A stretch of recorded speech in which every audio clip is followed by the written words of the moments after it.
소풍은 언제나 즐거운 일입니다. 어렸을 적 소풍 가기 전날은 우리들의 밤잠을 설치게 하는 즐거운 행사였습니다. 꿈과 희망을 안고 떠나는 어린 시절의 작은 여행. 이 작은 여행이 저승으로 가는 여행이라면 어떠시겠습니까? 즐거운 소풍에 갔지만 끝내 돌아오지 못한 아이들이 있습니다. 여기 한 이야기를 들려드리겠습니다. 윤호아의 충격실화, 지금 바로 시작하겠습니다.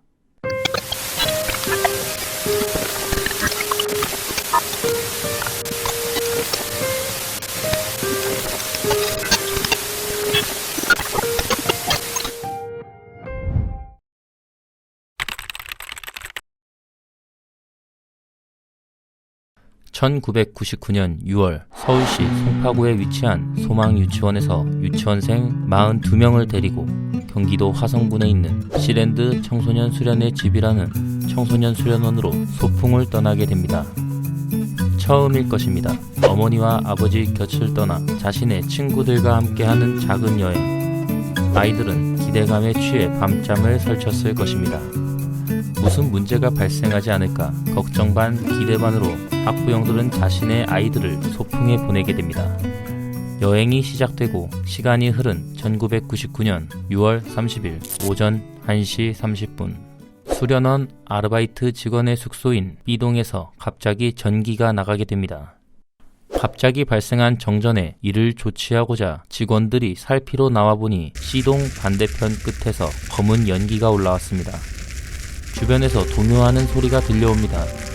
C동은 유치원생을 포함한 496명의 어린아이들이 있는 곳이기 때문입니다.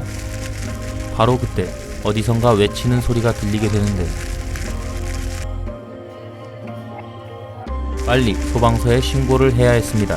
하지만 수련원이 있던 곳은 경기도 화성의 외딴 지역, 당시 휴대폰이 막 보급되던 시절이라 도시를 벗어나면 전화가 잘 되지 않았습니다.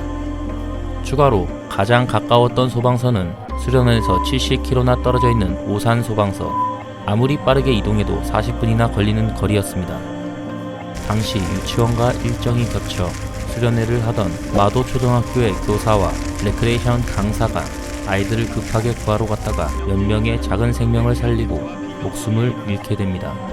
순간 불이 난 것을 직감한 김 교사는 옷으로 코와 입을 가린 채 앞방 옆방으로 뛰었습니다. 어제 자신이 인솔해온 제자 42명을 구해야 한다는 생각뿐이었습니다.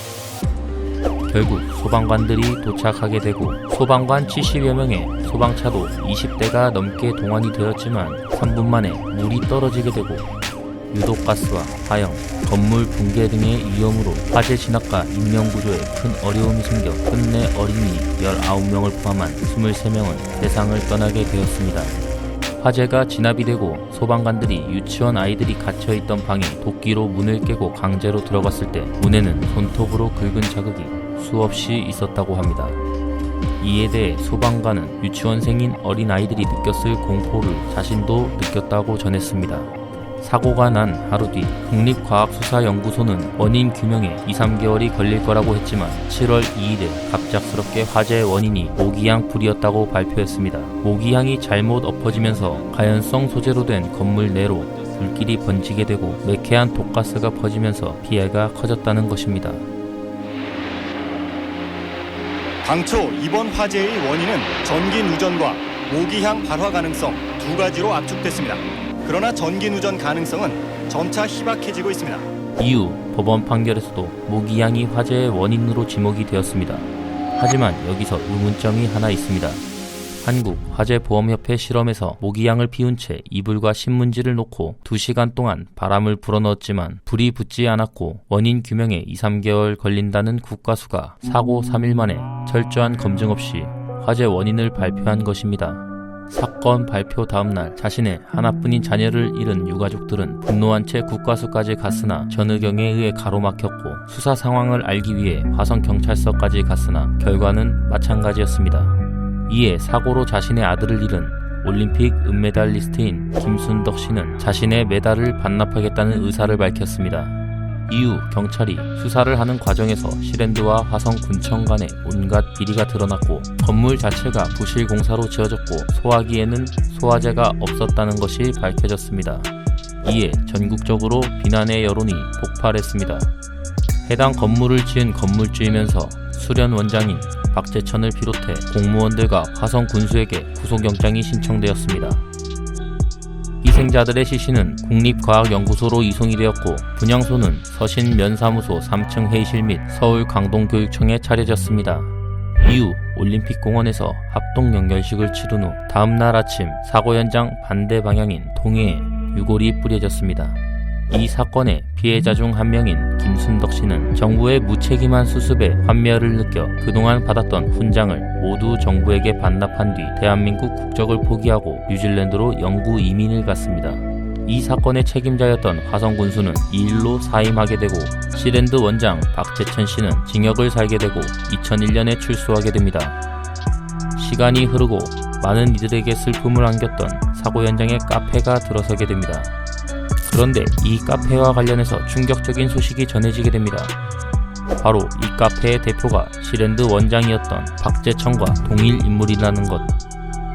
실제 박재천 씨는 2011년 시랜드 부지 옆에 불법 휴양시설을 운영하다가 적발된 적이 있는데 그 불법 휴양시설의 이름도 카페와 똑같은 이름이었습니다.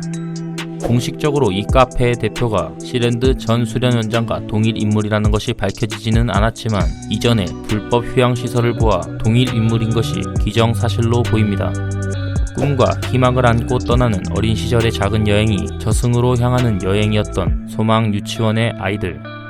안전 불감증으로 인해 지금도 비슷한 일이 계속해서 발생하고 있습니다. 이러한 일들이 더 이상 발생하지 않도록 우리가 노력을 해야 할 것입니다. 지금까지 윤호아씨였습니다. 감사합니다.